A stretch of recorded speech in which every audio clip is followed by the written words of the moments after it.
Our second reading is a video. Peter Sharp describes himself as a social artist who works to engage people in playful activities that empower them to act with greater love and kindness toward one another. The activities are often public opportunities for spontaneous connection with strangers and play. This video is of one of those activities from a few years back. It's an amateur in-the-moment video. The image jumps around and the quality isn't great. But with a topic like play, we're going for the feel, not cinematic perfection. And I invite you to just let yourself feel it, and perhaps even imagine your own response to finding yourself in this situation.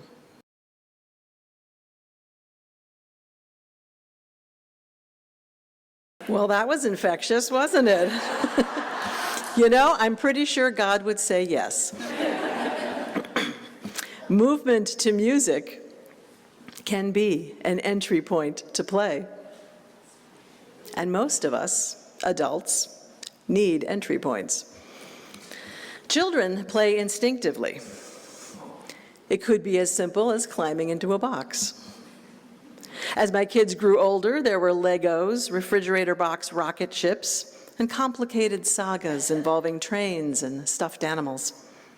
They climbed things and slid down things over and over for no apparent reason except that it was fun. They became pirates, dinosaurs, Jedi Knights, and whatever my son was when he wore a cooking pot on his head. My kids don't do those things anymore. They're now in their 30s. The play with whatever and whoever is around gets harder to find as we get older. Most grown-ups don't do those things anymore, unless they've got children in their lives to lead the way. This is one reason a church needs children. Most adults can use some help with play. I think back to a couple of years ago, when the dog I had at that time died. He was the last of the menagerie from when my kids were growing up, and as expected, I was sad. I grieved his loss and all that his loss represented. And something else happened that I didn't expect, that took me a couple of months to recognize. With his death, much of the play in my life was gone. I was used to playing multiple times a day. If I didn't initiate it, someone close to me did. A child or an animal or both not only showed me how, but insisted that I join in. I never had to think about play. It just happened. And it was not optional. Those other beings around me made sure that it happened. And I never noticed how integral play was for my own well-being because it was always there. Until suddenly it wasn't. And then I knew it's still not optional. As adults, we spend a lot of time and energy doing things for a reason. And that reason often has to do with protecting ourselves and those we love from things that might hurt us. And there are many. Things that cause physical pain or grief. There's embarrassment, rejection, powerlessness, loneliness, guilt, sickness, economic hardship, violence, death. Whether conscious or not, and often it isn't, we go through so much of our lives striving to build up some measure of protection from these and more, and it weighs us down. What can sometimes help is practices that lift us up, things that help us experience connection and joy and hope, like play. Not just when all is well. We need it most when all is not well. Stuart Brown is a psychiatrist, professor, and an expert on play. He notes that we humans and animals are naturally wired for play. Play is how we connect and learn and practice life skills, but he says it's more than that making play part of our daily lives is essential for being a fulfilled human being. Play makes us happier and more creative and sustains relationships. We are built to play, he says, and built by play. If it's so important, as a good Unitarian Universalist who likes to define things, my first thought is, what is play? How do we know if what we're doing is play? Some things probably qualify without much thought. A child wearing a pot on their head, a dog with a ball, perhaps. But what else? Brown says he's resisted defining play because what it looks like varies. And because, he says, it's a very primal activity. It's pre-conscious and pre-verbal. So defining it with words is likely to miss something important. He also resists defining it because he says play is a thing of beauty best appreciated by experiencing it, and that defining play is like explaining a joke. Analyzing it takes the joy out of it. And yet, if we want to invite more play into our lives, it might help those of us who like defining things to notice its characteristics. Brown, a little grudgingly, suggests these. Play has no apparent purpose. It's voluntary. It's fun. It may have other benefits, but fun is why we do it. It offers an opportunity to improvise. There may also be structure and rules, but there is a creative element. When we play, we experience a lost sense of time and self, and we want more. But in the end, he says, there is no way to really understand play without remembering the feeling of play. We know play by how it feels. It can be anything we do that brings out a natural exuberance and glee, and it will look different for each of us. Take baseball.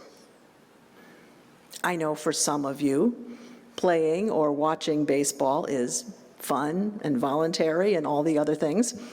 It's play. I celebrate that for you. I've tried. But I don't want to do it. I don't want to watch it. I don't even want to be with people who are watching it. For me, it is not play. Calling it a game does not make it so.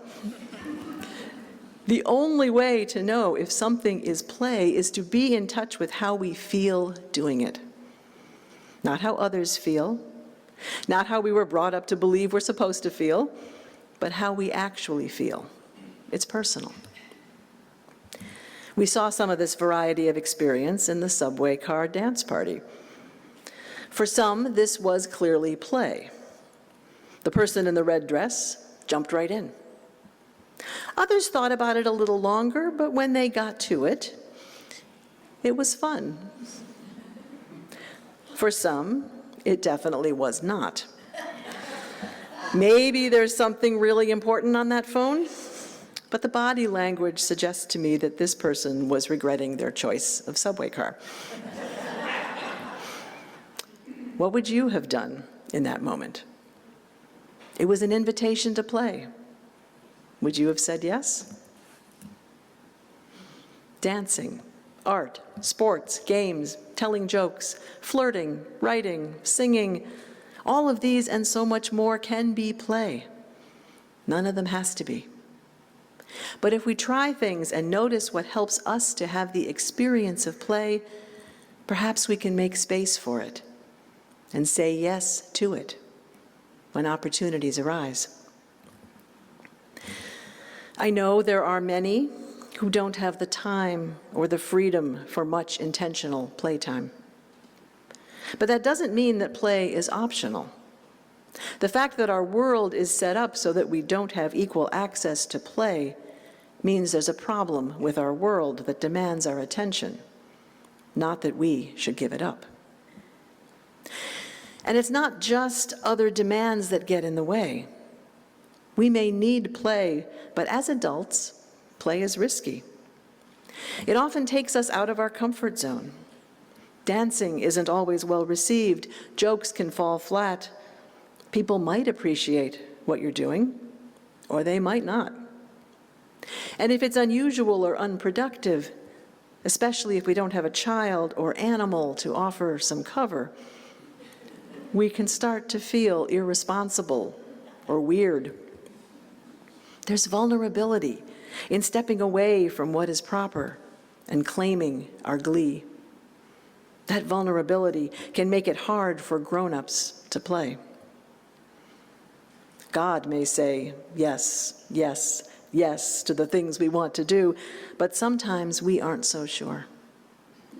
As Peter Sharp said, sometimes the only person preventing us from making life a little more fun is ourselves. If so, we can do something about it.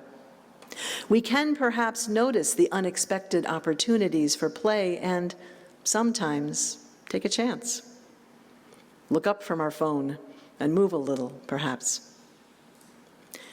Play can be a spiritual practice, and that practice can involve playing at times that don't seem like the right time or the right way, or that we aren't expecting.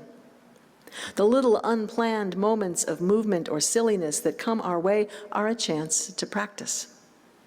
And even if it's a risk, maybe a little more, we might say yes. And like any spiritual practice, it helps to intentionally and regularly, on purpose, plan and do something that has no purpose, that is just play. When I realized I'd lost a good chunk of the play in my life, one thing I did was to schedule something frivolous that had no purpose whatsoever except it was fun. After 40 years, I started riding again. This guy. What he and I did together was not all play. Sometimes I'd show up at the barn and he was covered in mud. I told myself it was mud. Whatever it was my job to remove it. And sometimes the riding itself was challenging for me. One day I was struggling with a complicated coordination of balance and different body parts doing different things. I was trying to communicate to this horse, and I thought I was doing it right, but the message was not getting through.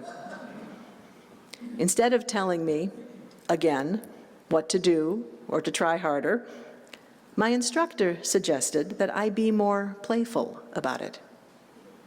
And that made all the difference.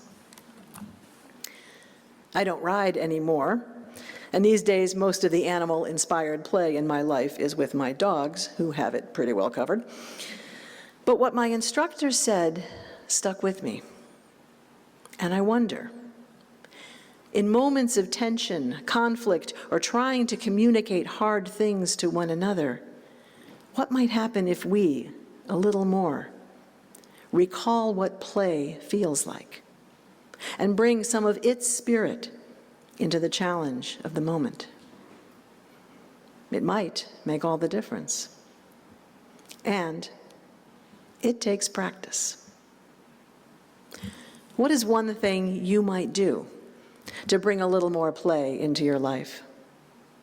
What inspires joy, glee, exuberance, that feeling that you know as play? Can you make a little more space for it? It doesn't have to be big. Sing, dance, draw, get silly with a friend, paint your nails a new color. Maybe there's a child or an animal who can help keep you in practice. Maybe you have to go looking for it. Whatever play is for you, even if it feels risky or unproductive, sweet cakes, God said. Who knows where she picked that up? What I'm telling you is yes, yes, yes. Amen.